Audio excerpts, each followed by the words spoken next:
কি যে আমার আব্বারে দেখছি বাজারে জুতা দিয়া ফেড়ে, আমি আইয়া লাইছি ইজ্জত নেই জন্য, তার বাপের জুতা দিয়া ফেড়ে আর তে আইয়া পড়ছে, তার ইজ্জত আল্লাহ রক্ষা করছে, তোর ইজ্জত রক্ষা করছে বেটা। তে এই কাপুরুষগুলো বলে যে আল্লাহ আমার উপরে দয়া করছে, আমি তাদের উপরে সাথে সঙ্গী ছিলাম না। নাউযুবিল্লাহ। ওয়ালা ইন আসাবাকুম ফাদলুম মিনাল্লাহ লা ইয়াকুলান্না কাআল্লাম তাকুম বাইনাকুম ওয়া বাইনাহু মাওয়াদ্দাতুন। আল্লাহ বলে, আর যখন মুসলমানদের মুজাহিদিনদের বিজয় আসে, গনিমত পায়, তখন এই কাপুরুষরা এমন একটা ভাব লয় যেন তারা এদের সাথে কোনো সম্পর্কই ছিল না, জানেই না, শুনেই না। ইয়া লাইতানি কুনতু মাআহুম, আর আফসুস করে আর বলে, হায় আমি যদি তোমাদের সঙ্গী হতাম, ফাআফুজা ফাউজান আযীমা, তাইলে আমিও তো অনেক কিছু পাইতাম, আমিও তো সফলতা পাইতাম। অর্থাৎ এবার আফসুস দেখায় যখন ওই বিজয় অর্জন করেছে, গনিমতের মাল পেয়েছে। এই হলো এই দ্বিমুখী নীতি।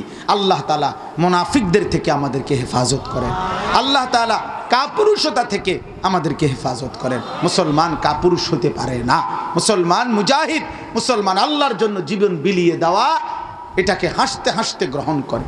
হযরত খালিদ ইবনুল ওয়ালিদ রাদিয়াল্লাহু তাআলা আনহু, ওনার জীবনীতে আছে, উনি পারস্যের রাজ দরবারে সেনাপতির কাছে বলছিলেন যে শোনো, উনি বলছিল পারস্যের কাফের সেনাপতি হযরত খালিদ ইবনে ওয়ালিদকে, যে খালেদ তুমি তো একদম অল্প কিছু সৈন্য নিয়া আমাদের এই বিশাল পারস্যের সেনাবাহিনীর বিরুদ্ধে যুদ্ধ করতে আসছো, কেমনে তুমি পারবা?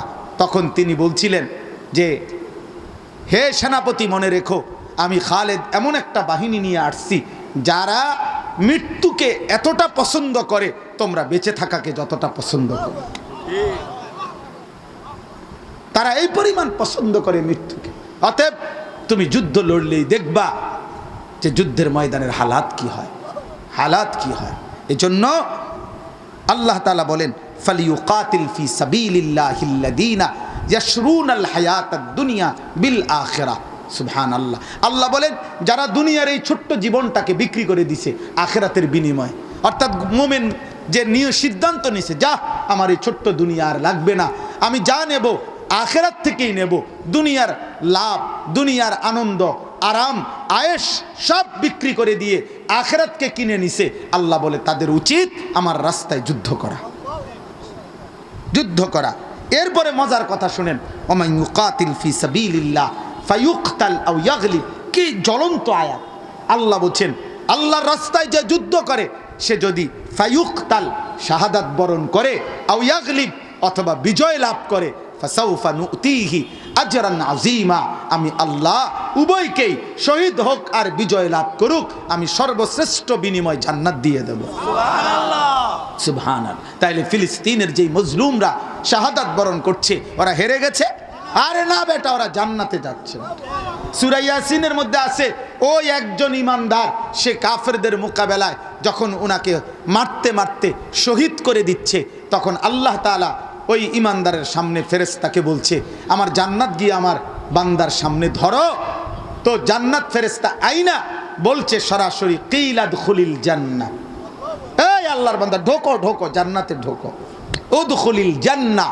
এজন্য ফিলিস্তিনের মজলুম মুসলমান রক্ত দিচ্ছে তো নিঃশেষ হচ্ছে না, বরং জান্নাতে যাচ্ছে। জান্নাত এই রক্তের উপরে, শাহাদাতের এই পবিত্র খুনের উপরে আল আকসাও বিজয় হবে, ফিলিস্তিনও বিজয় হবে এবং গাজাও বিজয় হবে ইনশাআল্লাহ। বলেন ইনশাআল্লাহ, বলেন ইনশাআল্লাহ। কোন দুর্বল চিত্তের মানুষ, কোন মুনাফিক চিত্তের মানুষ যদি লেবাসদারি, পোশাকদারি কোনো ব্যক্তি যদি বলে যুদ্ধের এই মুহূর্তে, মুসলমানের শাহাদাতের এই মুহূর্তে প্রতিনিয়ত মুসলিম নারী, শিশু, মা, বোন যেখানে রক্তে গড়াগড়ি খাচ্ছে, সেখানে যারা বলতে পারে যে শত শত মাইল পর্যন্ত তারা কোনো জুলুমের চিহ্ন দেখায় নাই, তাদের ঈমান, তাদের বিশ্বাস নিয়ে আমাদের সন্দেহ হয়, সন্দেহ হয় আমাদের। আমরা জানতে চাই জাতির কাছে, আমরা স্পষ্ট করে তোমাদের বক্তব্য শুনতে চাই, তোমরা ফিলিস্তিনের ব্যাপারে, গাজার ব্যাপারে, এই মুহূর্তে মজলুমের রক্তের যেখানে গড়াগড়ি খাচ্ছে সেখানে তোমরা ট্যুর করতে পারো, ভ্রমণ করতে পারো আর তামাশা করতে পারো, এমন তামাশা মানায় না। এমন তামাশা মানায় না, এমন তামাশা বাটপার মানায় না, এমন ধোঁকা বানায় না। এটা উচিত না, উচিত না। এই মুহূর্তে এটা ভ্রমণের সময় না, এই মুহূর্ত চোখের পানির সময়, এই মুহূর্তে লড়াইয়ের সময়, এই মুহূর্ত জান দেওয়ার সময়। আল্লাহ আমাদেরকে ঈমান দান করেন, আল্লাহ আমাদেরকে মুজাহিদ বানায় দেন, আল্লাহ আমাদের প্রত্যেককে আল্লাহর জন্য জীবন বিলিয়ে দেওয়ার জন্য কোরবান হওয়ার তৌফিক দান করেন। আরে ভাইয়া নিয়ত করেন, দূর মরবেন না এখানে সবাই, কথা বলেন না কেন? তো মরতেই যখন হবে আল্লাহর জন্য মরে যাব, অসুবিধাটা কি? অসুবিধাটা উহুদের যুদ্ধে নবীজি বলছে জীবন দাও জান্নাতে ঢুকো। এক সাহাবীর হাতে 4টা খেজুর ছিল। ওই সাহাবী বলছে ইয়া রাসূলুল্লাহ এখন জান দিলে এখনই জান্নাত? আল্লাহ রাসূল সাল্লাল্লাহু আলাইহি ওয়াসাল্লাম বলছে খোদার কসম এখনই জান্নাত। আরে শুনেন মিয়া, এরপরে আমি নিজে পড়ছি এই কথা। ওই সাহাবীর হাতের 4টা খেজুর ছিল, উনি তখন পাশের সাহাবীর হাতে খেজুর 4টা দিয়া বলল ইয়া রাসূলুল্লাহ যদি এখনই জান্নাত তাহলে 4টা খেজুর খাইয়া দেরি করমু কেন বেঁচে থাকাটা, এখনই জান্নাতে যাই চলেন। তো আর 4টা খেজুর খায় নাই, বরং ওই অবস্থাতেই যুদ্ধ করে শহীদ হয়ে জান্নাতে চলে গেছে। আল্লাহ তাআলা আমাদেরকে তৌফিক দান করেন। পরের আয়াতের তর্জমা বলে ফেলছি, ওমা লাকুম লা তুকাতিলুনা ফি সাবিল, এটা বলছি মাত্র, ঠিক না? সর্বশেষ আয়াত আল্লাযীনা আমানু ইউকাতিলুনা ফি সাবিলিল্লাহ। আল্লাহ বলছে যারা মুমিন তারা আল্লাহর পথে যুদ্ধ করে, আল্লাহর পথে যুদ্ধ করে, আল্লাহর রাস্তায় জিহাদ করে। তাহলে মুমিনের সিফাত এটা। মুমিন মানেই সে যে আল্লাহর রাস্তায় কি করে? যুদ্ধ করে, আল্লাহর জন্য যুদ্ধ করে। ওয়াল্লাযীনা কাফারু ইউকাতিলুনা ফি সাবিলিত তাগুত, আর যারা বেঈমান তারা তাগুতের পক্ষে, শয়তানের পক্ষে, শয়তানের অনুসারীদের পক্ষে, কাফেরদের পক্ষে যুদ্ধ করে। ফাকাতিলু আউলিয়া আশ-শাইতান, অতএব হে ঈমানদারগণ আল্লাহ বলছে তোমরা প্রত্যেকেই শয়তানের অনুসারী, শয়তানের বন্ধু, কাফের মুশরিকদের মোকাবেলায় যুদ্ধ করো। শেষ কথা হইল আল্লাহ একটা চূড়ান্ত আমাদেরকে মূল নীতি বলে দিছে যে বান্দা হতাশ হইও না, ঘাবড়াইও না, তোমরা হিম্মত হারা হইও না। কেন? ইন্না কাইদাশ শাইতানি কানা দাঈফা। শেষ পর্যন্ত মনে রেখো শয়তানের যাবতীয় চক্রান্ত, ষড়যন্ত্র দুর্বল, দুর্বল, দুর্বল। অতএব এটাই সমাধান। আমাদের কোরআন স্পষ্ট বলছে শয়তান হেরেই যাবে, শয়তান দুর্বল, তার অনুসারীদের চক্রান্ত দুর্বল। অতএব বিজয় মুমিনের। বিজয় কার? মুমিন। আজকের এই আল আকসা ফাউন্ডেশনের ক্ষেত্রে আমি এটা অনুরোধ করলাম, আপনারা প্রত্যেকটা যুবক ছেলে, আমার প্রিয় যুবক ভাই, 1 মিনিট আমি দোয়া করুন দিল থেকে।